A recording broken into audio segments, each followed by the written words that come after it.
So ಇದು Hyderabad Rajiv Gandhi international ಏರ್ಪೋರ್ಟಿಂದ ನಾವು ನಮ್ಮ ಫ್ಲೈಟನ್ನು ಬುಕ್ ಮಾಡಿದ್ದೀವಿ. 4,000 ಚಿಲ್ಲರೆ ಆಗಿತ್ತು ಪರ್ ಪರ್ಸನ್. ಸೊ ಟೋಟಲಾಗಿ 9,000 ಚಿಲ್ಲರೆ ಬಂತು. ಸೊ ಹೈದರಾಬಾದ್ವರೆಗೂ ನಮ್ಮ ಐರಾವತ ಬಸ್ ಇದೆ ಜಮಖಂಡಿಯಿಂದ. ಸೊ ಜಮಖಂಡಿಯಿಂದ ಐರಾವತ ಬಸ್ಸಲ್ಲಿ ಏರ್ಪೋರ್ಟಿಗೆ ಬಂದ್ವಿ. ಹೈದರಾಬಾದ್ವರೆಗೂ ಬಂದು ಅಲ್ಲಿಂದ ಆಟೋ ಮಾಡಿಕೊಂಡು ಸೊ ನಾವು ಡೆಲ್ಲಿ ಫ್ಲೈಟ್ ಹಿಡಿದ್ವಿ. ಇದು ನಾನ್ ಸ್ಟಾಪ್ ಫ್ಲೈಟ್ ಇರೋದ್ರಿಂದ ಒಂದು 1.5 ಅವರ್ ತೊಗೊಳುತ್ತೆ ಹೈದರಾಬಾದಿಂದ ಡೆಲ್ಲಿಗೆ. ಸೊ ಟೋಟಲಿ 2 hours ಅಂತ ಹೇಳ್ತಾರೆ ಅವರು. ಸೊ ಅಲ್ಲಿಂದ ದಿಲ್ಲಿ.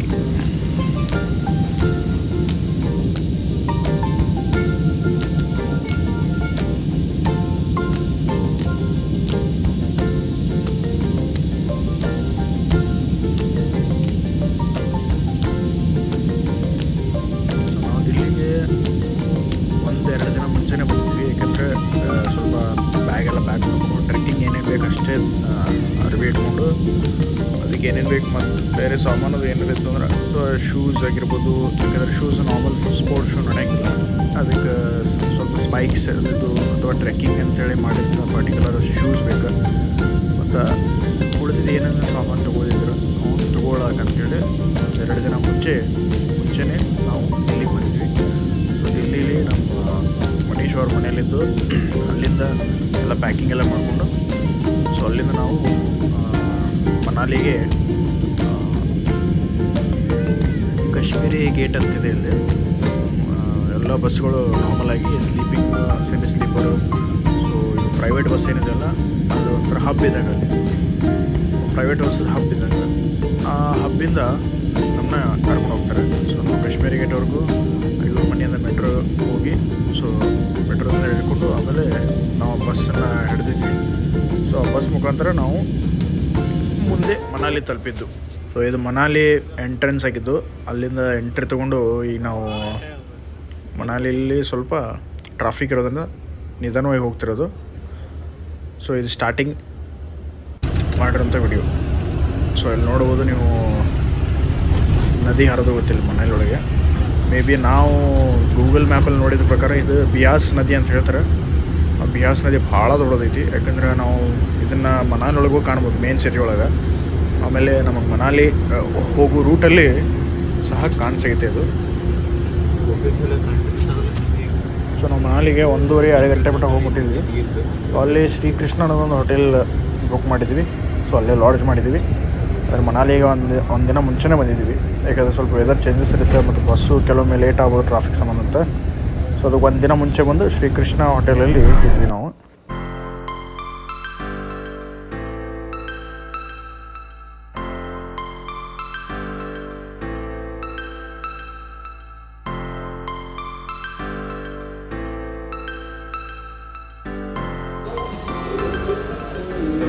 मनीष भाई, आज हम जा रहे हैं अपना ट्रैकिंग पर. ये कार्तिक है और हम सब बहुत एक्साइटेड है.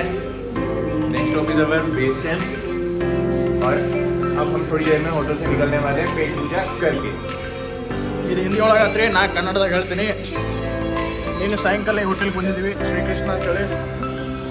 ಸೊ ಇಲ್ಲಿಂದ ಒಂದು 500 ಮೀಟ್ರ್ ಇರ್ಬೋದು, ಅದು 7 ಮೈಲ್ ಅಂತ. ಸೊ ಅಲ್ಲಿಂದ ರಿಪೋರ್ಟಿಂಗ್ ಐತಿ. ರಿಪೋರ್ಟಿಂಗ್ ಮಾಡಕ್ಕೆ ಹೊಂಟೇವ್ರಿ. ಅಣ್ಣಾರೋದಾರ ಮತ್ತು ಪ್ರೇಮಣ್ಣಾರು ಬರತ್ತಾರೆ,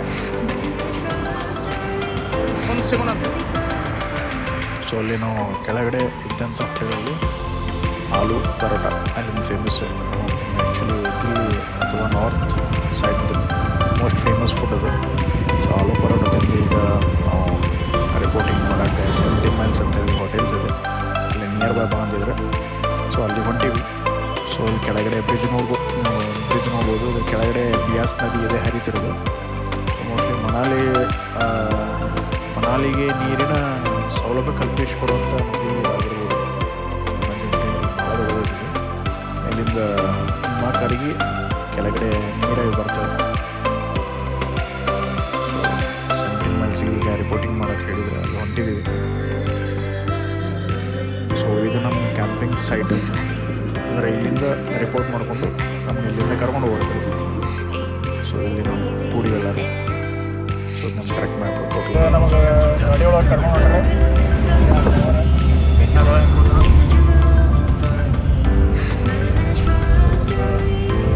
2 ಗಂಟೆ 15 ಕಿಲೋಮೀಟ್ರ್ ಹೋಗ್ಬೇಕು. ಹೋಗಿ ಅಲ್ಲಿಂದ ಟ್ರೆಕ್ ಸ್ಟಾರ್ಟ್ ಆಗುತ್ತೆ.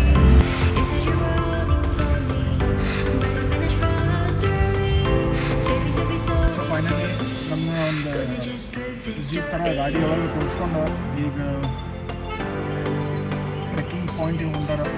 ಸೊ ಅಲ್ಲಿಂದ ನಾವು 2 ಕಿಲೋಮೀಟರ್ ಟ್ರೆಕ್ ಈಗ ಮೋಸ್ಟ್ಲಿ 15 ಕಿಲೋಮೀಟರ್ ಏನೋ ಅಂದ ನಾವು 15 ಕಿಲೋಮೀಟರ್ ಈಗ ಅಲ್ಲಿ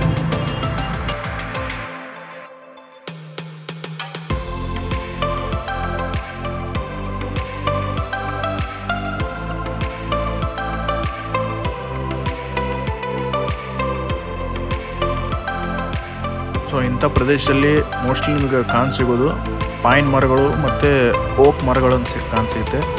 ಸೊ ಇಲ್ಲಿ ನಮ್ಗೆ ಕಾಣಿಸುತ್ತೆ ಅವೇ ಮರಗಳು ದೊಡ್ಡದಾಗಿ ಭಾಳ ದೊಡ್ಡದಾಗಿ ಬೆಳೆಯುತ್ತೆ. ಒಂದು 25-30 ಫೀಟ್ವರೆಗೂ ಬೆಳೆಯುತ್ತೆ ಅಂತ ಹೇಳಿದ್ರು ಅವರು. ಸೊ ನೋಡ್ಬೋದು ನೀವು ಎಷ್ಟು ದೊಡ್ಡದಾಗಿದೆ ಅಂತ. ಈ ಪ್ರದೇಶದಲ್ಲಿ ಜಾಸ್ತಿ ಹಿಮ ಬೀಳೋ ಪ್ರದೇಶದಲ್ಲಿ ನೋಡ್ಬೋದು ನಾರ್ಮಲಾಗಿ ಸಿನಿಮಾಗಳೆಲ್ಲ ನೋಡ್ತಿರ್ತೀರ. ಸೊ ಇವು ಇರ್ತಾವೆ ಅಶೋಕ್ ಟ್ರೀ ಗತೆ ಇವು ಉದ್ದ ಬೆಳಿತಾವೆ. ನಮ್ಮ ಸೈಡ್ ಹೆಂಗೆ ಅಶೋಕ್ ಮರ ಇರ್ತಾವೆ ಇಲ್ಲಿ.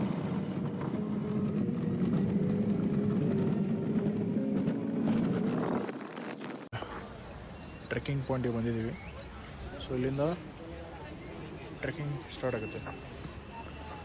ಸೊ ಟ್ರೆಕ್ಕಿಂಗ್ ಒಂದು 2 ಕಿಲೋಮೀಟರ್ ಇದೆ. ಸೊ 2 ಕಿಲೋಮೀಟರ್ ಟ್ರೆಕ್ಕಿಂಗ್ನ ಇವತ್ತು ಕಂಪ್ಲೀಟ್ ಮಾಡಿ ನಾಳೆ 8 ಕಿಲೋಮೀಟ್ರ್ 7.5-8 ಕಿಲೋಮೀಟರ್ ಟ್ರೆಕ್ಕಿಂಗ್ಗೆ ರೆಡಿ ಆಗಬೇಕು. ಸೊ ಇದು 2 kilometre trekking just for warm up. So trek ಮಾಡ್ಬೇಕಾದ್ರೆ ಏನೇನು ಪ್ರೋಟೋಕಾಲ್ಸ್ ಫಾಲೋ ಮಾಡ್ಬೇಕಂತೇಳಿ ನಮ್ಮ ಗೈಡ್ ಜೋಗಿಂದರ್ ಅವರು ಇನ್ಸ್ಟ್ರಕ್ಷನ್ಸ್ ಕೊಡ್ತಾ ಇದ್ದಾರೆ ನಮಗೆ. ಈಗ ನೋಡ್ಬೋದು.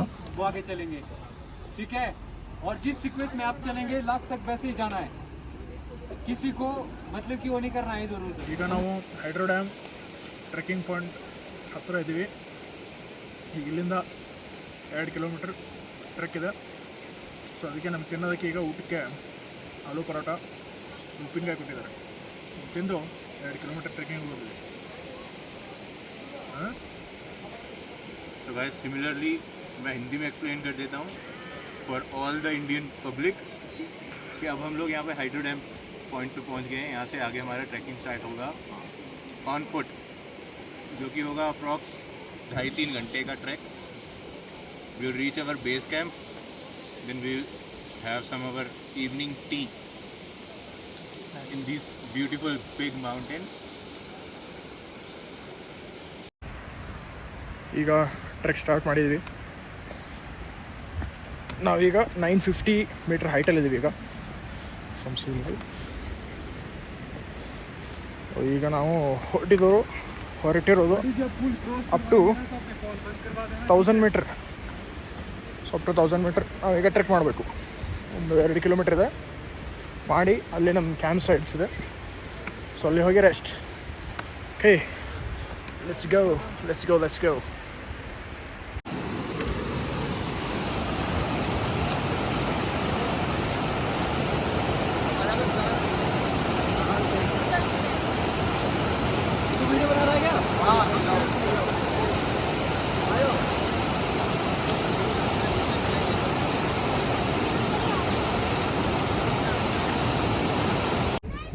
ನಮ್ಗೆ ನಡ್ಬರ್ಕ ಒಂದು 15 ನಿಮಿಷ ರೆಸ್ಟ್ ಅಂತ ಹೇಳಿ ಮುಗಿಸ್ಯಾರ. ಸೊ ಇನ್ನೊಂದು Small snack breaks. ಇನ್ನೊಂದು 15 ನಿಮಿಷ ಹೋಗಕ್ಕೆ. ಸೊ ಹಿಂದೆ ಕುದುರೆ ಹೊಂಟಾವ, ಮಂಗ್ಯಾಗಳು ಕೂತಾವ ಹಿಂದೆ ನೋಡ್ಬೋದು. ಸಿಗೋಣಂತ. ಈಗ ಕೆಳಗಿಂದ 2 ಕಿಲೋಮೀಟ್ರ್ ಟ್ರೆಕ್ಕಿಂಗ್ ಮಾಡಿಕೊಂಡು ಮೇಲ್ಗಡೆ ಬಂದಿದ್ವಿ. ಸೊ ಮೇ ಬಿ ಇದು ಒಂದು 1000-3000 ಆಲ್ಟಿಟ್ಯೂಡಲ್ಲಿ ಇರ್ಬೋದು ಗೈಡ್ ಹೇಳಿದಾಗೆ. ಇವತ್ತು ರಾತ್ರಿ ಇದೇ ಕ್ಯಾಂಪ್ ಸೆಟ್ಟಲ್ಲಿದ್ದು ಇಲ್ಲಿಂದ ನಾಳೆ ಬೆಳಗ್ಗೆ ಆದಷ್ಟು ಬೇಗ ಇಲ್ಲಿಂದ ಬಿಡೋದಿದೆ. ಸೊ ನಾಳೆ ಟ್ರೆಕ್ಕು ಟೋಟಲ್ 8 ಕಿಲೋಮೀಟರ್. ಸೊ ಗುಡ್ಡ ಬೆಟ್ಟ ಈ ಪರ್ವತಗಳನ್ನು ಹತ್ಕೊಂಡು ಅಲ್ಲಲ್ಲಿ ನೀರಿನ ಕಣಿವೆಗಳನ್ನು ನೋಡಿಕೊಂಡು ನಾಳೆ 8 ಕಿಲೋಮೀಟ್ರ್ ದೊಡ್ಡದಾದ ಜರ್ನಿಯನ್ನು ಮಾಡೋದಿದೆ. ಸೊ ನಮ್ಮ ಮನೀಶ್ ಅಣ್ಣ ಅವ್ರಿಗೆ ಕೇಳೋಣ ವಾಟ್ ಈಸ್ ದ ಎಕ್ಸ್ಪೀರಿಯನ್ಸ್ ಅಂತ. It's amazing. View is amazing. Company is amazing. Now the tent will also be amazing. Let's see. ಇದು ಸೇಮ್ ನಾನು ನೋಡಿದ ದೂದ್ ಸಾಗರ್ ಥರ ಅನಿಸ್ತಿದೆ ನನಗೆ. ಸೇಮ್ ಅದೇ ಥರ ಹಾಲಿನ ಬಣ್ಣ ಅದೇ ಥರ. ಸಾಯಂಕಾಲ ಸ್ವಲ್ಪ ತಂಪೈತಿ, 10 to 8 ಡಿಗ್ರಿ ಇರ್ಬೋದು. 10 to 8 ಡಿಗ್ರಿ ಐತಿ. ಸೊ ಅದಕ್ಕೆ ಬೆಚ್ಚಗಾಗ್ತೈತೆ. ಬಿಸಿ ಚಹಾ ಕೊಟ್ರೆ ಚಹಾ ಇಲ್ಲೂ ಬಂದು ಎಂಜಾಯ್ ಮಾಡತ್ತೀವಿ. ನೀವು ಸಂಜೆಗೆ ಚಹಾ ಕುಡಿದು ಎಂಜಾಯ್ ಮಾಡಿರಿ. ಶುಭೋದಯ. ಇವತ್ತು 2ನೇ ದಿನ ಐತಿ. ಸೊ ನಾವೀಗ ಪ್ರೆಸೆಂಟ್ ನಮ್ಮ ಟೆಂಟ್ನಾಗ ಇದ್ದೀವಿ. ಇಲ್ಲಿ ಯಾವುದೇ ಥರದ್ದು ಚಾರ್ಜಿಂಗ್ ಏನೂ ಇಲ್ಲ. ಬರಬೇಕಾದ್ರೆ ಅಲ್ಲಿಂದ ಪವರ್ ಬ್ಯಾಂಕ್ ತರಬೇಕಾಗ್ತೈತಿ. ಇಲ್ಲಿ ನೈಟ್ ಮಾತ್ರ ಬರೋಬ್ಬರ ಥಂಡಿ ಇತ್ತು. ಒಂದು ಮೋಸ್ಟ್ಲಿ -1-2 ಹೋಗಿರ್ಬೋದು. ಆಮೇಲೆ ಇವತ್ತಿನ ಟ್ರೆಕ್ ಮೋಸ್ಟ್ ಪ್ರಾಬಬ್ಲಿ 8 ಕಿಲೋಮೀಟರ್ ಇದೆ. ಸೊ 8 ಕಿಲೋಮೀಟರ್ ಅಂದರೆ ಸ್ವಲ್ಪ ಹೈ ಆಲ್ಟಿಟ್ಯೂಡ್ನಾಗ ಐತದೆ. ಸೊ ಅಲ್ಲಿ ಇನ್ನೂ ಕೋಲ್ಡ್ ಇರ್ಬೋದು ಅಂತ ಹೇಳ್ಯಾರ, ನೋಡ್ಬೇಕು. ಆಮೇಲೆ ನಿನ್ನೆ ನಮ್ಮ ಊಟಕ್ಕೆ ನೈಟಿಗೆ ಚಪಾತಿ, ಆಲೂ ಮತ್ತು ರೈಸ್, ಆಮೇಲೆ ಕಸ್ಟರ್ಡ್ ಮಿಲ್ಕ್ ಕೊಟ್ಟಿದ್ರು. ಚಲೋ ಇತ್ತು ಅದು ರೇಂಜಿಗೆ. ಅದು ಊಟ ಮಾಡಿ ಸ್ವಲ್ಪ ಹೊರಗೆ ನೋಡಿ ಥಂಡಿ ಜಾಸ್ತಿ ಆಯ್ತು. ಬಂದು ಟೆಂಟ್ ಸೇರಿದ್ವಿ. ಟೆಂಟ್ ಸೇರಿ ಮಲ್ಕೊಂಡ್ವಿ. ಸ್ವಲ್ಪ ಅನ್ಕಂಫರ್ಟೇಬಲ್ ಇತ್ತು, ಯಾಕಂದ್ರೆ ಲ್ಯಾಂಡ್ ಎಲ್ಲ ಒಂದೇ ಥರ ಇಲ್ಲ, ಸಮ ಇಲ್ಲ ಇದೆ ಲ್ಯಾಂಡ್. ಸ್ವಲ್ಪ ಹೆಚ್ಚು ಕಡಿಮೆ ಐತಿ, ಹೀಗಾಗಿ ಮಲ್ಕೊಳಕ್ಕೆ ಸ್ವಲ್ಪ ತೊಂದರೆ ಆಯ್ತು. ಆಮೇಲೆ ನಿದ್ದೆ ಆಯ್ತು. ಆದರೂ ಮೈ ಕೈ ಸ್ವಲ್ಪ ನೋವು ಐತಿ. ನೋಡ್ಬೇಕು ಇವತ್ತು ಏನಾಗ್ತದೆ. ಇಲ್ಲಿ ಕೊಟ್ಟಾರ ನೋಡ್ರಿ ನಮ್ಮ ಟೆಂಟ್ ಹಿಂಗೆ ಐತಿದೆ. ಆ್ಯಕ್ಚುಲಿ ಇಲ್ಲಿ 4 ಮಂದಿ ಅಂತ ಹೇಳಿದ್ರೆ, ನಾವು 3 ಮಂದಿದೆ ಅಂತ ಬುಕ್ ಮಾಡಿದ್ದೀವಿ. ಮತ್ತು ಬೆಳಿಗ್ಗೆ ಇವತ್ತು ಬಿಸಿನೀರು ಕೊಟ್ಟಿದ್ರು ಸ್ವಲ್ಪ ಕುಡಿಯಲಿಕ್ಕೆ. ಆಮೇಲೆ ಬ್ಲ್ಯಾಕ್ ಟೀ ಮಾಡಿದ್ರು, ಚಲೋ ಐತೆ. ಬಟ್ ಈ ವೆದರಿಗೆ ಬ್ಲ್ಯಾಕ್ ಟೀ ಮಸ್ತ್ ಕಾಂಬಿನೇಷನ್. ಆಮೇಲೆ ಮೋಸ್ಟ್ಲಿ ನಾಷ್ಟ ಅವಲಕ್ಕಿ ಏನಾದ್ರು ಮಾಡಾಕಿದ್ರು. ನಾವಿಲ್ಲಿ ಟ್ರೆಕ್ಕಿಂಗ್ ಮಾಡೋ ಟೈಮಲ್ಲಿ ನಮಗೆ ಅನ್ನಿಸ್ಬೋದು, ನಾನು ಎಲ್ಲ ರೀತಿಯಿಂದ ಫಿಟ್ ಇದ್ದೀನಿ, ನಾನು ಮಾಡ್ಬೋದು, ನಾನು ಅದು ಮಾಡ್ತೀನಿ ಇದು ಮಾಡ್ತೀನಿ. ಇಲ್ಲಿ ಪರ್ವತ ಶ್ರೇಣಿಗಳಲ್ಲಿ ಅವೆಲ್ಲ ನಡೆಯೋದಿಲ್ಲ. ಯಾಕಂತೇಳಿದರೆ ಇಲ್ಲಿರೋ ಟೆಂಪ್ರೇಚರು, ಇಲ್ಲಿರೋ ಅಟ್ಮಾಸ್ಫಿಯರು, ಆಮೇಲೆ ಇಲ್ಲೇನು ಒಂದು ಪ್ರೆಷರ್ ಇರುತ್ತಲ್ಲ ಹೈ ಆಲ್ಟಿಟ್ಯೂಡ್ದು, ಅದು ನಿಮ್ಮ ಬಾಡಿ ಮೇಲೆ ಬಿದ್ದಾಗ ನಿಮ್ಮ ಬಾಡಿ ಆಟೋಮೆಟಿಕ್ಕಾಗಿ ವೇಟ್ ಆಗ್ತದೆ ಸ್ವಲ್ಪ. ವಿತ್ ನೀವು ಅದ್ರ ಜೊತೆ ಸ್ವಲ್ಪ ಬ್ಯಾಗೆಲ್ಲ ಹ್ಯಾಂಡಲ್ ಮಾಡೋರಿದೆ ಅಂದರೆ ಸ್ವಲ್ಪ ಕಷ್ಟ, ಯಾಕಂದ್ರೆ ಭಾಳ ವೇಟ್ ಆಗುತ್ತೆ. ನಮಗೆ ಅನ್ನಿಸ್ಬೋದು ನಾವು ಹೋಗ್ತೀವಂತ. ಅದು ಈ ಥರ ಒಬ್ರು ನೋಡಿದೆ, ಅವರೆಲ್ಲ ಫಿಟ್ ಇದ್ರು. ಆದರೆ ಆಕ್ಸಿಜನ್ ಲೆವೆಲ್ ಕಡಿಮೆ ಆಗಿದ್ದಕ್ಕೆ ಅವರಿಗೆ ಆಕ್ಸಿಜನ್ ಸಿಲಿಂಡರ್ ಹಾಕಿ ಎತ್ಕೊಂಡು ಹೋಗ್ತಾಯಿದ್ರು. ಸೊ ಏನೋ ಆಗ್ಬೋದು. ಸೊ ಸ್ವಲ್ಪ ಈ ಕಡೆ ಪರ್ವತ ಶ್ರೇಣಿ ಈ ಕಡೆ ಎಲ್ಲ ಟ್ರೆಕ್ಕಿಂಗ್ ಮಾಡೋರಿಗೆ ಒಂದು ಸಜೆಷನ್ ಏನಂದರೆ, ಮುಂಚೆನೇ ನಿಮಗೇನೋ ತೊಂದರೆ ಇದೆಯಾ ಡಿಕ್ಲೇರ್ ಮಾಡಿಬಿಡ್ಬೇಕು. ನಾನು ಟ್ರೆಕ್ ಮಾಡಬೇಕು, ಟ್ರಿಪ್ ಮಾಡಬೇಕು, ದುಡ್ಡಿದೆ ಅಂಥೇಳಿ ಬಂದರೆ ಖಂಡಿತವಾಗಿಯೂ ಅದು ಇಲ್ಲಿ ಹೈ ಆಲ್ಟಿಟ್ಯೂಡಲ್ಲಿ ವರ್ಕ್ ಆಗೋಲ್ಲ. ಯಾಕಂದರೆ ಎಷ್ಟೋ ಜನ ನಮ್ಮ ಜೊತೆನೇ ಬಂದವರು ಹಿಂದೆ ಬೇರೆ ಬೇರೆ ಇದು ಮಾಡಿದಾರೆ, ಅವರು ಟ್ರೆಕ್ ಮಾಡ್ಯಾರ, ಖರೆ ಆಗಲಿಲ್ಲ ಅವ್ರಿಗೆ. ಕೆಲವೊಬ್ಬರು ಫಸ್ಟ್ ಟ್ರೆಕ್ ಏನು ಮಾಡಿದ್ವಲ್ಲ ಅಲ್ಲೇ ಹೋದ್ರೆ ವಾಪಸ್ಸು, ಯಾಕಂದ್ರೆ ಅವ್ರಿಗೆ ಚಳಿ ತಡೆಯೋಕ್ಕಾಗಲ್ಲ. ನಿನ್ನೆ ನೈಟ್ -1 or 2 ಹೋಗಿರ್ಬೋದು ಅಂತೇನೋ ಹೇಳಿದ್ರು ಗೈಡ್. ಇಲ್ಲಿ ನೆಟ್ವರ್ಕಲ್ಲೆಲ್ಲ ಚೆಕ್ ಮಾಡೋಕ್ಕಾಗಲ್ಲ, ಎಷ್ಟು ಚಳಿ ಇರುತ್ತೆ ಅದ್ರ ಮೇಲೆ ಹೇಳ್ತಾರೆ ಅವರು. ಸೊ ನೋಡ್ಬೇಕು. ನಾವು ನಮ್ಮ ಫಸ್ಟ್ ಕ್ಯಾಂಪ್ ಸೈಟಿಂದ ಅದು ಒಂದು 3100 ಮೀಟರ್ ಸಮುದ್ರದ ಮಟ್ಟದಿಂದ ಹೈಟ್ ಇದೆ. ಸೊ ಅಲ್ಲಿಂದ ಈಗ ಇನ್ನೊಂದು ಪಾಯಿಂಟಿಗೆ ರೆಸ್ಟ್ ಅಂತ ಬಂದಿದ್ದೀವಿ. ಸೊ ಇದು ಸ್ವಲ್ಪ ಲಾಂಗ್ ಆಗಿರೋದ್ರಿಂದ ಅಲ್ಲಿ ಒಂದು 5-10 ನಿಮಿಷ ರೆಸ್ಟ್ ಹೇಳ್ತಿದ್ದಾರೆ ಗೈಡ್ಸು. ಸೊ ಅದ್ರ ಪ್ರಕಾರ ರೆಸ್ಟ್ ಮಾಡಿಕೊಂಡು ನಿಧಾನಕ್ಕೆ ಹೋಗ್ತಿದ್ದೀವಿ. ಈ ಕಡೆಯಿಂದ ನೀರಿನ ಬುಗ್ಗೆಗಳ ಶಬ್ದವನ್ನು ನೀವು ಕೇಳ್ಬೋದು. ತುಂಬ ಚೆನ್ನಾಗಿ ಅನಿಸುತ್ತೆ ಅದು ನಡಿಬೇಕಾದ್ರೆ ಕೇಳೋಕ್ಕೆ, ರಾತ್ರಿ ಮಲಗೋದಕ್ಕೆ. ನೋಡಿ ಈಗ ರಿವರ್ ಕ್ರಾಸ್ ಮಾಡೋ ಸಮಯ. ಮನೀಶ್ ಅವರು, ಪ್ರೇಮ್ ಅವರು ಶೂಸ್ ಕಳೆದು ಕೈಲಿ ಹಿಡ್ಕೊಂಡಿದ್ದೀವಿ. ಸೊ ಇಲ್ಲಿಂದ ರಿವರ್ ಕ್ರಾಸ್ ಮಾಡಿ ಆ ಕಡೆ ಸೈಡ್ ಮತ್ತು ಟ್ರೆಕ್ಕಿಗೆ ಹೋಗ್ಬೋದು.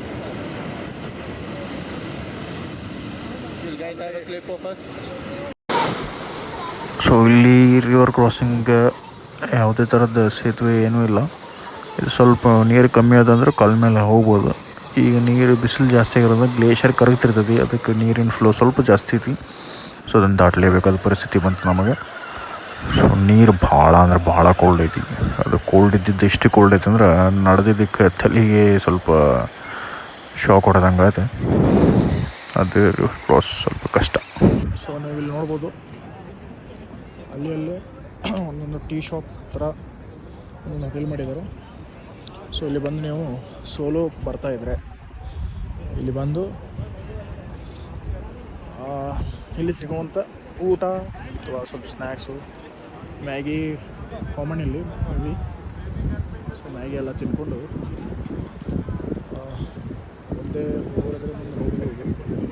ಮನೀಶ್ ಅವರು ಇಲ್ಲಿ ಇಷ್ಟು ಟ್ರೆಕ್ ಮಾಡಿವಿ. ಈಗ ಸೆಕೆಂಡ್ ಡೇ ಹಾಫ್ ಮಾಡಿ ಅನ್ಕೋತೇನೆ. ಟ್ರೆಕ್ ಮಾಡಿದ್ರೊಳಗೆ ಏನು ಎಕ್ಸ್ಪೀರಿಯನ್ಸ್ ಏನಂದ್ರೆ ಸ್ವಲ್ಪ ಶೇರ್ ಮಾಡ್ತಾರೆ ಅವರು, ಕೇಳ್ರಿ. So guys, now we are amidst the glaciers and temperature is very down, wind is blowing pretty chilly, and now we are totally exhausted. Camp is not so far. We'll be soon reaching there, having a tea, enjoying the views. Experience ಹೇಳೋರಿಗೆ ಇಲ್ಲಿದೆ trekkers. The experience point of view, you can count it as a moderate, so it won't be that much difficult. You just have to pay attention.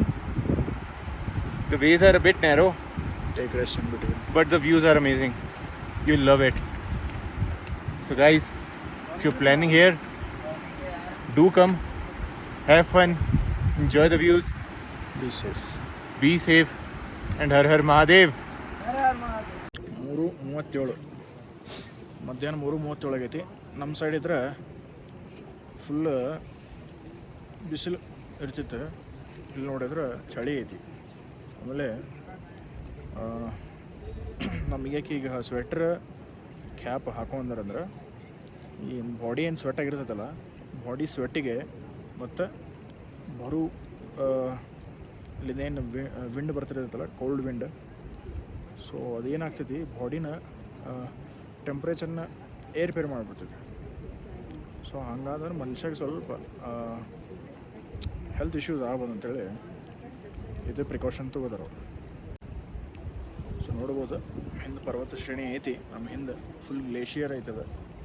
So ಇಲ್ಲಿ ಎಲ್ಲ ಮ್ಯಾಲೆ ಮಳೆ ಆಗತ್ತೆ ಅನ್ಕೋತೀನಿ ನಾನು. ಹೋಗ್ಬೋದು ನೀವು ನೋಡ್ಬೋದು, ಹಿಂದ್ಗಡೆ ಕ್ಯಾಂಪ್ ಸೈಟ್ ಕಾಣಿಸ್ತದೆ ನಮ್ಮದು. ಸೊ ಇವತ್ತು ಇಲ್ಲೇ ಮೋಸ್ಟ್ಲಿ ನೈಟ್ ಸ್ಟೇ ಐತಿ. ಸೊ ಇಲ್ಲಿಂದ ನಾಳೆ ಮತ್ತೆ ಟ್ರೆಕ್. ಸೊ ಆಲ್ಮೋಸ್ಟ್ ಇವತ್ತೇನು 8 ಕಿಲೋಮೀಟರ್ ಅಂತ ಹೇಳಿದ್ರು. ಕಡೆ ಎಷ್ಟಾಗಿತ್ತು ಗೊತ್ತಿಲ್ಲ, ಜಾಸ್ತಿನೇ ಆಗಿರ್ಬೋದು ಕಡಿಮೆನೂ ಆಗಿರ್ಬೋದು. ಕಾಲಂತರೂ ಹೋಗ್ಯಾವ ಬರೋಬ್ಬರ. ಸ್ವಲ್ಪ ತಲೆ ನುಸಾದೈತಿ, ಯಾಕಂದ್ರೆ ಒಂದೆರಡು ಕಡೆ ತಂಪು ನೀರೊಳಗೆ ಕಾಲಿಟ್ಟಿದ್ದಕ್ಕೆ direct ಬ್ಲಡ್ದು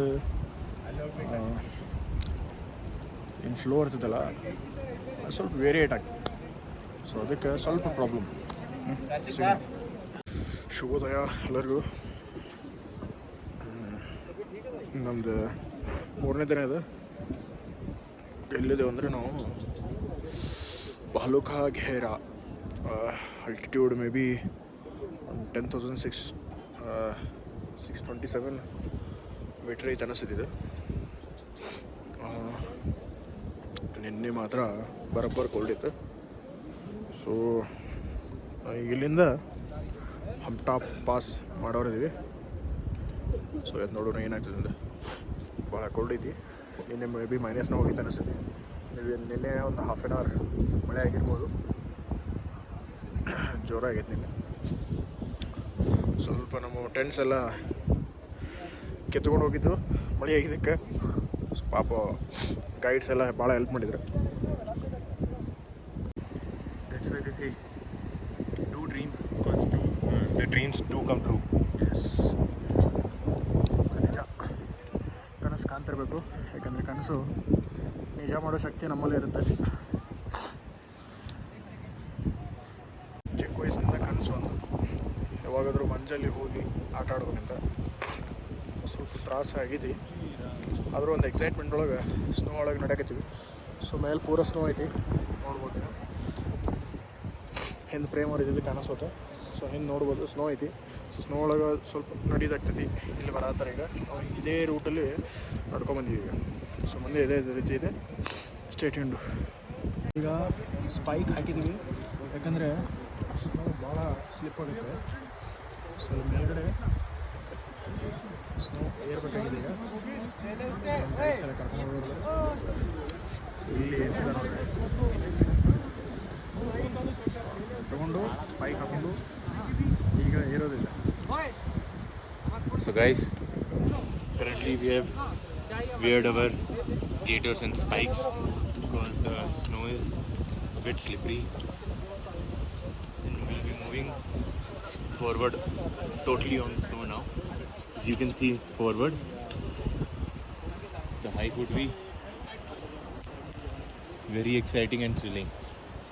So come on guys, let's go. ನೋಡ್ಬೋದು ನಾವೀಗ ಸ್ನೋವಲ್ಲಿ ನಡೀತಿದ್ದೀವಿ. ಸೊ ಅಷ್ಟು ಕೊಳ್ಳಿಲ್ಲ. ಸೊ ಕಾಲಿಗೆ ಹಾಕೊಳ್ಳೋಕ್ಕೆ ಸ್ಪೈಕ್ಸ್ ಕೊಟ್ಟಾರೆ, ತೆರಿಬಾರ್ದಂತೆ.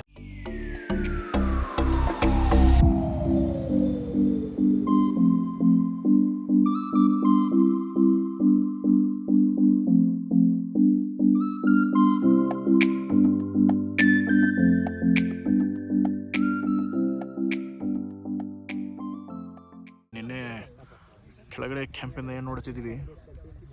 ಸೊ ಅದಕ್ಕಿಂತ ಆ ಪರ್ವತದ ಮೇಲೆ ನಾವೀಗ ಕುಂತಿದ್ದೀವಿ. ಕಾಲಂತರೂ ಹೋಗಿದೆ ಆಲ್ಮೋಸ್ಟು. ಆದರೂ ಕ್ಯಾಂಪ್ ಸೇರಬೇಕು.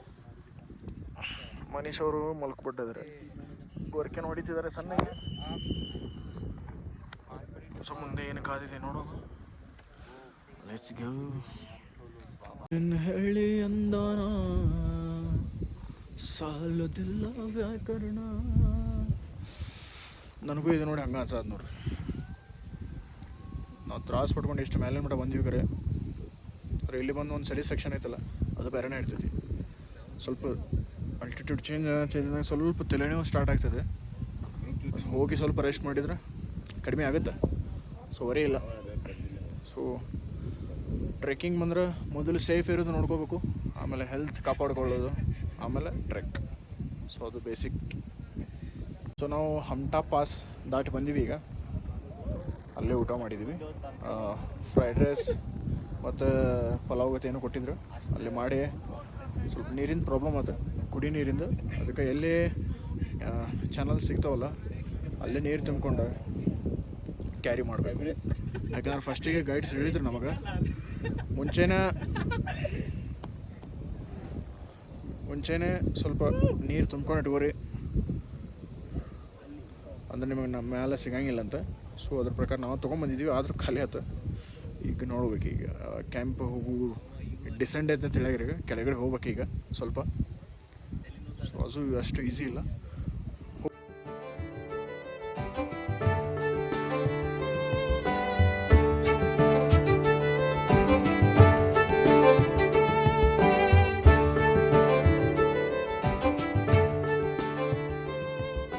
ನೀವು ನೋಡ್ಬೋದು ಆಗಲೇ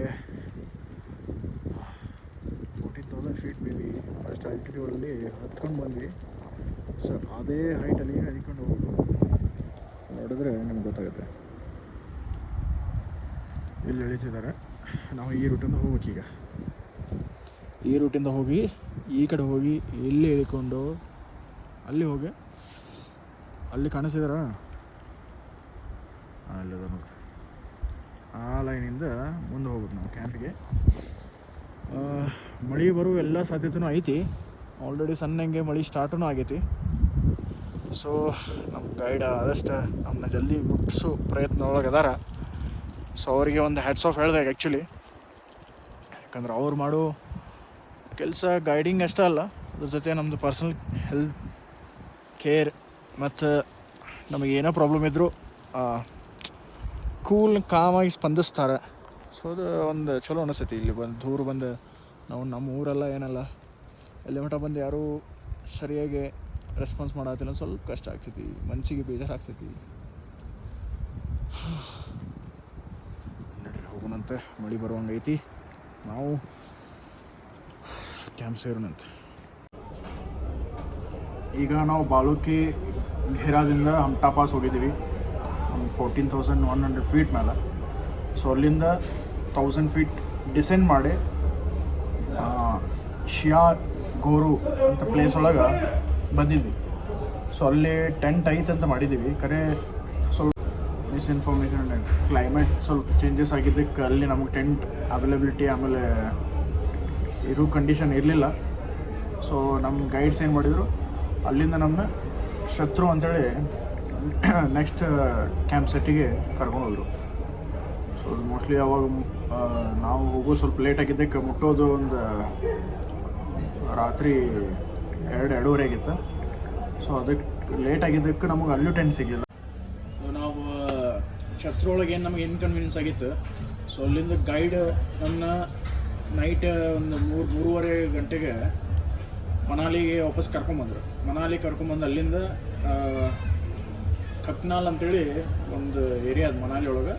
ಸೊ ಅಲ್ಲಿ ರೇವತ್ ರೆಸಿಡೆನ್ಸ್ ಅಂತ ಒಂದು ಇರಿಸಿದ್ರು ಅವ್ರು ನಮ್ಗೆ. ಅಲ್ಲಿ ಹೋಟೆಲ್ದಾಗ ನಮ್ಗೆ ಅಲ್ಲೇ ಇರ್ಕೊಳಕ್ಕೆ ವ್ಯವಸ್ಥೆ ಮಾಡಿದ್ರು. ಸೊ ನಾವು ಅಲ್ಲೇ ಇದ್ವಿ. ಇವತ್ತು ಅವರು ಟ್ರೆಕರ್ಸ್ ಆಫ್ ಇಂಡಿಯಾ ಕಡೆಯಿಂದ ಏನು ಕೋಆರ್ಡಿನೇಟರ್ ಬರೋದಿದ್ರಲ್ಲ, ಅವ್ರು ಬರೋದು ಭಾಳ ಲೇಟ್ ಮಾಡಿದ್ರು. ಅಂದ್ರೆ 1-2 ಗಂಟೆ ಮಟ್ಟ ಮಾಡಿದ್ರು ಅವರು. ಸೊ ಅಲ್ಲಿ ಲೇಟ್ ಆಯ್ತು. ಆದರೂ ಅಲ್ಲಿ ಏನು ಓನರ್ ಇದ್ರಲ್ಲ, ಅವ್ರು ಎಷ್ಟು ಚಲೋ ಇದ್ರು ಅಂದ್ರೆ, ನಮ್ಗೆ ನೀವು ಹೋಗಕ್ಕೆ ಹೋಗ್ಬಿಟ್ರೆ ಅವ್ರು ಬರೋ ಮಟ್ಟ ನಿಮ್ದು ಪೂರ ಆಗೋಮಟ್ಟ ನೀವು ಇಲ್ಲೇ ಇದ್ದು ಮಾತಾಡಿ ಆಮೇಲೆ ಹೋಗಿ ನಡೀತೈತಿ ಅಂಥೇಳಿ ಪೂರ ನಿಮ್ದು ಅವ್ರ ಜೊತೆ ಟ್ರೆಕರ್ಸ್ ಆಫ್ ಇಂಡಿಯಾ ಜೊತೆ ಏನು ಕೆಲಸ ಐತಲ್ಲ ಮುಗಿಯೋ ಮಟ್ಟನೂ ನಮ್ಮನ್ನ ಅಲ್ಲೇ ಕೂರಿಸ್ಕೊಂಡು ಬೆಳಗ್ಗೆ ನಾಷ್ಟನೂ ತರಿಸ್ಕೊಟ್ಟು. ಸೊ ಇದೇನು ಅನ್ಸರ್ಟನೇಟ್ ಆಗಿತ್ತಲ್ಲ ಅವ್ರ ಕಡೆಯಿಂದ, ಸೊ ಅವ್ರು ನಮ್ಮ ಮನಾಲಿ ಮಟ್ಟ ಬಂದು ರೂಮ್ ಮಾಡಿಕೊಟ್ಟು ಇಲ್ಲ ಅದನ್ನ ಪೇಮೆಂಟೆಲ್ಲ ಅವರು ಮಾಡಿದ್ರು. ಆಮೇಲೆ ಅವರು ಇನ್ನೊಂದು ಅಶ್ಯೂರೆನ್ಸ್ ಕೊಟ್ಟರು ನಮಗೆ, ನಾವು ಏನು ನಿಮ್ಗೆ ಟ್ರಿಪ್ಪಲ್ಲಿ ಏನು ಪೇಮೆಂಟೆಲ್ಲ ಇಸ್ಕೊಂಡಿವಲ್ಲ ಅದನ್ನು ನಿಮಗೆ ವಾಪಸ್ ರೀಫಂಡ್ ಮಾಡ್ತೀವಿ ಅಂತ. ಯಾಕಂದರೆ 2-3 ಡೇಸ್ ಟ್ರಿಪ್ ನಮ್ದು ಏನೋ ಪೆಂಡಿಂಗ್ ಇತ್ತು. ಆಮೇಲೆ ಚಂದ್ರತಾ ಲೇಕ್ ಒಂದು ಪಾಯಿಂಟ್ ಇತ್ತಲ್ಲ, ಅದು ಮಿಸ್ ಮಾಡಿದ್ರು ಅವರು. ಸೊ ಭಾಳ ಮಂದಿಗೆ ಏನು ಕನ್ವಿನ್ಸ್ ಆಗಿತ್ತು, ಸ್ವಲ್ಪ ಮಂದಿಗೆ ಹುಷಾರು ಇದ್ದಿದ್ದಿಲ್ಲ, ಭಾಳ ಲಾಂಗ್ ವಾಕ್ ಮಾಡಿಬೇಕು, ಟ್ರೆಕ್ ಮಾಡಿಬೇಕು. ಸೊ ಅದಕ್ಕೆ ಅವ್ರು ಅಶ್ಯೂರೆನ್ಸ್ ಕೊಟ್ಟರು. ಇವತ್ತು ಬೆಳಗ್ಗೆ ಮಟ್ಟ ಕಾದ್ವಿ. ಬೆಳಗ್ಗೆ ಅವ್ರ ಕಡೆಯಿಂದ ದೀಪಕ್ ಅಂತ ಏನೋ ಒಬ್ಬರು ಕೋಆರ್ಡಿನೇಟರ್ ಬಂದು ನಮ್ಮ ಎಲ್ಲರ ಕಡೆಯಿಂದ ಒಂದು ಲಿಸ್ಟ್ ತೊಗೊಂಡು UPI ನಂಬರ್ ಎಲ್ಲ ತೊಗೊಂಡು, ಸೊ ಯಾರ್ಯಾರು ಎಷ್ಟೆಷ್ಟು ಅಮೌಂಟ್ ರೀಫಂಡ್ ಆಗಬೇಕಲ್ಲ ಅದನ್ನೆಲ್ಲ ರೀಫಂಡ್ ಮಾಡಿಸಿದ್ದಾರೆ. ರೀಫಂಡ್ ಮಾಡಿಸಿ ಈಗ ನಮ್ಗೆ ಅಶ್ಯೂರೆನ್ಸ್ ಮಾಡಿದ್ದು ಪೂರ ಮಾಡಿ ಕೊಟ್ಟಾರೆ. ಸೊ ಈಗ ನಾವು ಮನಾಲಿ ಮನಾಲಿ ಮೇನ್ ಸಿಟಿ ಒಳಗೆ ಇದೀವಿ. ಈಗ ಮಾಲ್ ರೋಡ್ ಅಂತ ಐತಿದೆ. ಸೊ ಇಲ್ಲಿ ಚಾಪ್ಸ್ಟಿಕ್ ಅಂತೇಳಿ ಒಂದು ಹೋಟೆಲ್, ಫೇಮಸ್ ಹೋಟೆಲ್, ಅಲ್ಲಿ ಬಂದು ಈಗ ಸ್ವಲ್ಪ ಸ್ನ್ಯಾಕ್ಸ್, ಜಾಪನೀಸ್, ಟಿಬೇಟಿಯನ್ ಮತ್ತು ಚೈನೀಸ್ ಸ್ಪೆಷಲ್ ಇದೆ. ಸೊ ಇಲ್ಲಿ ಬಂದು ಸ್ವಲ್ಪ ಸ್ನ್ಯಾಕ್ಸ್, ಆಮೇಲೆ ಡ್ರಿಂಕ್ಸ್, ಕೋಲ್ಡ್ ಡ್ರಿಂಕ್ಸ್ ಏನಾದ್ರು ಸ್ವಲ್ಪ ಶಾಪಿಂಗ್ ಮಾಡಿಕೊಂಡು ಹಿಡಿಂಬ ದೇವಿ ದೇವಸ್ಥಾನ ನೋಡಿಕೊಂಡು ನೈಟ್ ಡೆಲ್ಲಿಗೆ ಬಸ್ ಬುಕ್ ಮಾಡಿದ್ವಿ. ಸೊ ರೇವತ್ ರೆಸಿಡೆನ್ಸ್ ಅವರು ಏನದಾರಲ್ಲ ಭಾಳ ಹೆಲ್ಪ್ಫುಲ್ ಇದ್ರು ನಮ್ಗೆ. ಆ್ಯಕ್ಚುಲಿ ಹೇಳ್ಬೇಕಂದ್ರೆ ನಮ್ಮನ್ನ ಇರಿಸ್ಕೊಂಡು ನಮ್ಮ ಗೈಡ್ ಅಥವಾ ಅವ್ರ ಕಡೆಯಿಂದ ಸಪೋರ್ಟ್ ಟೀಮ್ ಬರೋ ಮಟನು ನಮ್ಗೆ ಅಲ್ಲೇ ಇದ್ದು, ಇಲ್ಲ ಹಿಂಗೆ ಮಾಡಿರಿ ಅಂತ ಹೇಳಿಕೊಟ್ಟು ನಮ್ಗೆ ಬರೋ ಮಟ ನಮ್ಮ ಜೊತೆ ಸಪೋರ್ಟಿವ್ ಆಗೇ ಇದ್ರು ಅವರು. ಆಮೇಲೆ ನಮ್ಗೆ ಟ್ಯಾಕ್ಸಿ ಹುಡುಕೊಡೋದಾತು ಅಥವಾ ಇಲ್ಲ ನೀವು ಇವ್ರನ್ನ ಕಾಂಟ್ಯಾಕ್ಟ್ ಮಾಡಿರಿ, ಸ್ವಲ್ಪ ಪ್ರೆಷರ್ ಹಾಕ್ರಿ ಅಂತ ಹೇಳಿಕೊಟ್ಟಿದ್ದು ಅವರ. ಸೊ ಹಿಂಗೆಲ್ಲ ಸಪೋರ್ಟಿವ್ ಅದಾರೆ. ಆ್ಯಕ್ಚುಲಿ ಹೇಳ್ಬೇಕಂದ್ರೆ ಮನಾಲಿ ಒಳಗೆ ಮಂದಿ ಸ್ವಲ್ಪ ಹೆಲ್ಪ್ಫುಲ್ ನೇಚರ್ ಒಳಗೆ ಅದಾರೆ. ಅಂದರೆ ಏನೇನು ನಿಮ್ಗೆ ನೀಡ್ ಇತ್ತಂದ್ರೆ ಸ್ವಲ್ಪ ಹೆಲ್ಪ್ ಮಾಡ್ತಾರೆ, ಕೈಂಡ್ ಅದ. ಸ್ವಲ್ಪ ನೀವು ನೋಡ್ಬೋದು ಬಂದ್ರೆ ಮಂದಿ ಸ್ವಲ್ಪ ಹೆಲ್ಪ್ ಮಾಡ್ತಾರೆ ನಿಮಗೆ. ಸೊ ಅವರು ರೇವತ್ ರೆಸಿಡೆನ್ಸ್ ಅವ್ರು ನಮಗೆ ಭಾಳ ಹೆಲ್ಪ್ ಮಾಡಿದರು. ಹಾಗಾಗಿ ನಮ್ಮ ಜೊತೆ ಫ್ರೆಂಡ್ಲಿ ಆಗಿದ್ದರು. ಸೊ ನೀವು ಮನಾಲಿಗೆ ಯಾವಾಗಾದ್ರೂ ಭೇಟಿ ಕೊಟ್ಟಾಗ ನಿಯರ್ ಬೈ ಇದ್ರೆ ಕಕ್ನಾಲ್ ರೋಡಲ್ಲಿ ಇವ್ರದ್ದು ರೆಸಿಡೆನ್ಸಿ ಅಂದರೆ ಹೋಟೆಲ್ ಬರ್ತೈತಿ. ಹೋಗಿ ಸೊ ಇದು ಫೇಮಸ್ ಮನಾಲಿ ಒಳಗಿಂದ ಮಾಲ್ ರೋಡ್ ಅಂತಾರೆ. ಸೊ ಬೇರೆ ಕಡೆಯಿಂದ ಬಂದವರೆಲ್ಲರೂ ಇಲ್ಲಿ ಶಾಪಿಂಗ್ ಗೀಪಿಂಗ್ ಎಲ್ಲ ಏನು ಮಾಡೋದಿದ್ರು, ಚಿಕ್ಕ ಚಿಕ್ಕ ಅಂಗಡಿ ಮತ್ತು ಇಲ್ಲಿ ಫೇಮಸ್ ಏನೇನು ಸಿಗ್ತೈತಿ ಬಟ್ಟೆಗಳು, ಆಮೇಲೆ ಫ್ಲ್ಯಾಗ್ಸ್ ಇರ್ಬೋದು, ಟೋಪಿ ಇರ್ಬೋದು ಮನಾಲಿದು. ಸೊ ಉಲನ್ಲೇ ಮಾಡಿರೋಂಥ ಫೇಮಸ್ ಬಟ್ಟೆ ಎಲ್ಲ ಇಲ್ಲಿ ಸಿಗ್ತವೆ. ಸೊ ಅದಕ್ಕೆ ಇದು ಸ್ವಲ್ಪ ರಶ್ ಐತಿ ಇದೆ ಮಾಲ್ ರೋಡ್. ಸೊ ಇಲ್ಲಿ ನಾವು ಚಾಪ್ಸ್ಟಿಕ್ ಅಂಥೇಳಿ ಹೋಟೆಲೊಳಗೆ ಸ್ವಲ್ಪ ಸ್ನ್ಯಾಕ್ಸ್ ಗೀಕ್ಸ್ ಎಲ್ಲ ತಿಂದು ಫ್ರೆಶ್ ಆದ್ವಿ ಸ್ವಲ್ಪ ಹಿಡಿಂಬ ದೇವಸ್ಥಾನಕ್ಕೆ ಹೋಗಕ್ಕೆ. ಸೊ ನಾವೀಗ ಮನಾಲಿಯ ಮಾಲ್ ರೋಡಿಂದ ಹಿಡಿಂಬ ದೇವಿ ಟೆಂಪಲ್ಗೆ ಹೋಗ್ತಾ ಇದ್ದೀವಿ ಆಟೋದಲ್ಲಿ ಕೂತ್ಕೊಂಡು. ಸೊ ನಡಿ ಹೋಗೋಣ. ಸೊ ಮನಾಲಿ ಬೇಸಿಕ್ಲಿ ಒಂದು ಟೂರಿಸ್ಟ್ ಪ್ಲೇಸ್ ಆಗಿರೋದ್ರಿಂದ ಇವಾಗ ಎಲ್ಲ ಕಡೆ ಬೈಕ್ ಸ್ಕೂಟಿ ರೆಂಟಿಗೆ ಸಿಗ್ತದೆ, ಟ್ಯಾಕ್ಸಿ ಸಿಗ್ತಾವೆ, ಆಟೋ ಸಿಗ್ತಾವೆ, ನೀವು ಟ್ರಾವೆಲ್ ಆರಾಮ್ ಮಾಡ್ಬೋದು. ನಾವು ಇದ್ದಿದ್ದು ಮಾಲ್ ರೋಡಿಂದ ಹಿಡಿಂಬ ದೇವಿ ಟೆಂಪಲ್ ಜಸ್ಟ್ 1.6 ಕಿಲೋಮೀಟರ್ ಅಷ್ಟೇ ಐತಿ. ಆದರೂ ಆಟೋದ 250 ಚಾರ್ಜ್ ಮಾಡತ್ತಾರೆ. ಯಾಕಂದ್ರೆ ಟ್ರಾಫಿಕ್ ಭಾಳ ಐತಿ. ಯಾಕಂದ್ರೆ ರೋಡ್ ಎಲ್ಲ ಭಾಳ ಸಣ್ಣ ಅದಾವೆ. ಸಣ್ಣ ಇದಕ್ಕೆ ಕಾರ್ಸ್ ಜಾಸ್ತಿ ಅಡ್ಡಾಡೋದಕ್ಕೆ ಸ್ವಲ್ಪ ಬಿಸಿ ರೋಡ್ ಐತಿ. ಸೊ ಬಿಸಿ ಇದಕ್ಕೆ ಅವರು ಸ್ವಲ್ಪ ಜಾಸ್ತಿ ಚಾರ್ಜ್ ಮಾಡ್ತಾರೆ. ಕೊಟ್ಟಿವಿ, ಹೋಗೋಣ.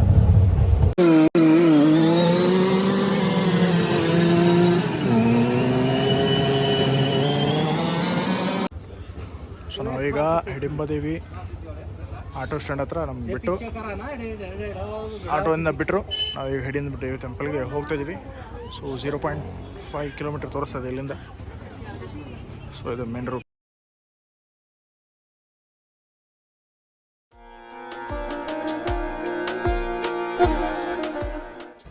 ಸೊ ಅಲ್ಲಿ ನೋಡ್ಬೋದು ನೀವು ವಿಡಿಯೋದಾಗ ಮಂದಿ ಯಾವ ಥರ ಡ್ರೆಸ್ ಹಾಕೊಂಡ್ರೆ. ಇದಕ್ಕೆ ಹಿಮಾಚಲ್ ಟ್ರೆಡಿಷ್ನಲ್ ಡ್ರೆಸ್ ಅಂತಾರೆ. ಹೆಸರು ಕುಲ್ಲುವಿ ಅಥವಾ ಪಹಾರಿ ಡ್ರೆಸ್ ಅಂತ ಕರೀತಾರೆ ಇದಕ್ಕೆ. ಇಲ್ಲಿ ಫೇಮಸ್ ಇದು. ಇಲ್ಲಿ ಬಂದವರೆಲ್ಲರೂ ಇದನ್ನು ಡ್ರೆಸ್ ಹಾಕೊಂಡು ನಾರ್ಮಲಾಗಿ ಫೋಟೋ ಶೂಟ್ ಮಾಡಿಸ್ಕೋತಾರೆ.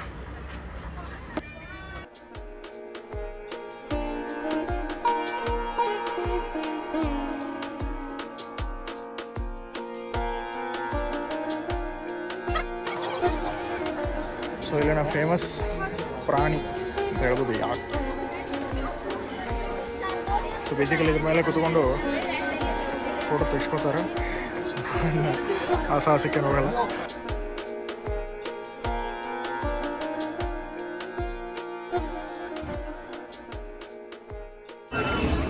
ಹಿಡಿಂಬ ದೇವಿ ದೇವಸ್ಥಾನ. ಹಿಡಿಂಬ ದೇವಿ ದೇವಸ್ಥಾನವನ್ನು 1553ರಲ್ಲಿ ರಾಜ ಬಹದ್ದೂರ್ ಸಿಂಗ್ ಅವರು ನಿರ್ಮಿಸ್ತಾರೆ. ನಿರ್ಮಿಸಿದ ಪ್ರತೀಕ ಏನಂದ್ರೆ ಹಿಡಿಂಬ ದೇವಿಯವರು ಇಲ್ಲಿ ಧ್ಯಾನ ಮಾಡಿದ್ರಂತ ಇತಿಹಾಸ ಹೇಳ್ತದೆ. ಸೊ ಹಿಡಿಂಬ ದೇವಿ ಅದಕ್ಕೆ ಪೂಜಿಸ್ತಾರೆ ಅಂದರೆ ಹಿಡಿಂಬೆ ಮತ್ತು ಹಿಡಿಂಬ ಅನ್ನೋರ ಸಹೋದರಿಯರು ಈ ಪ್ರದೇಶದಲ್ಲಿ ಇದ್ದರು. ಇದು ದುಂಗ್ರಿ ವನವಿಹಾರ ಅಂತ ಕರೀತಾರೆ. ಸೊ ಇಲ್ಲಿ ಇದ್ರವರು. ಸೊ ಪಾಂಡವರು ಯಾವಾಗ ಇಲ್ಲಿ ವನವಾಸಕ್ಕೆ ಬಂದಿದ್ದರು ಹಿಮಾಚಲ್ ಪ್ರದೇಶದವರು, ಅವಾಗ ಭೀಮ ಹಿಡಿಂಬನನ್ನು ಸೋಲಿಸ್ತಾನೆ. ಸೊ ಹಿಡಿಂಬೆ ಶಪಥ ಏನಿರ್ತದೆ ಅಂದ್ರೆ ಯಾರು ನನ್ನ ಸಹೋದರನ ಸೋಲಿಸ್ತಾರಲ್ಲ ಅವರನ್ನು ನಾನು ಮದುವೆ ಆಗ್ತಾನಂತ ಹಿಡಿಂಬೆ ಶಪಥ ಮಾಡಿರ್ತಾರೆ. ಸೊ ಅದರ ಪ್ರಕಾರ ಭೀಮ ಹಿಡಿಂಬನನ್ನು ಸೋಲಿಸ್ತಾರೆ. ಸೋಲಿಸಿದ್ದಕ್ಕೆ ಪ್ರತೀಕವಾಗಿ ಹಿಡಿಂಬೆ ಭೀಮನನ್ನು ಮದುವೆ ಆಗ್ತಾರೆ. ಸೊ ಪಾಂಡವರು ವನವಾಸವನ್ನು ಮುಗಿಸ್ಕೊಂಡು ವಾಪಸ್ ಕೌರವರ ಜೊತೆ ಯುದ್ಧ ಮಾಡೋಕ್ಕೆ ಹೋದಾಗ ಹಿಡಿಂಬೆ ಇಲ್ಲೇ ಧ್ಯಾನಕ್ಕೆ ಕುಳಿತುಕೊಂಡ್ಬಿಡ್ತಾಳೆ. ಸೊ ಕುಳಿತಿದ್ದ ಪ್ರತೀಕವಾಗಿ ರಾಜ ಬಹದ್ದೂರ್ ಸಿಂಗ್ ಅವರು 1553ರಲ್ಲಿ ಈ ದೇವಸ್ಥಾನವನ್ನು ನಿರ್ಮಿಸ್ತಾರೆ.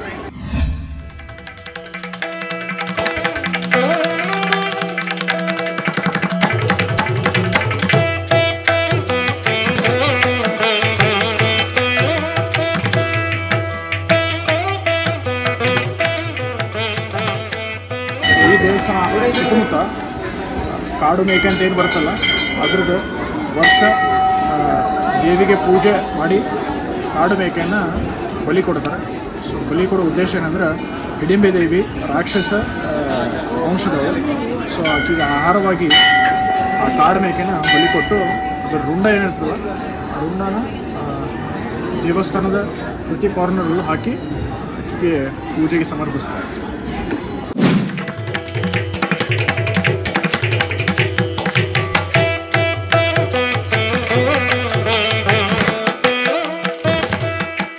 ನೋಡ್ಬೋದು ದೇವಿಯ ದೇವಸ್ಥಾನದ ವಿನ್ಯಾಸ ಕೇವಲ ಮರಗಳ ಕಟ್ಟಿಗೆ ಮತ್ತು ಸಾಧಾರಣ ಕಲ್ಲು ಜಾಸ್ತಿ ಕಟ್ಟಿಗೆನೇ ಯೂಸ್ ಮಾಡ್ಯಾರ.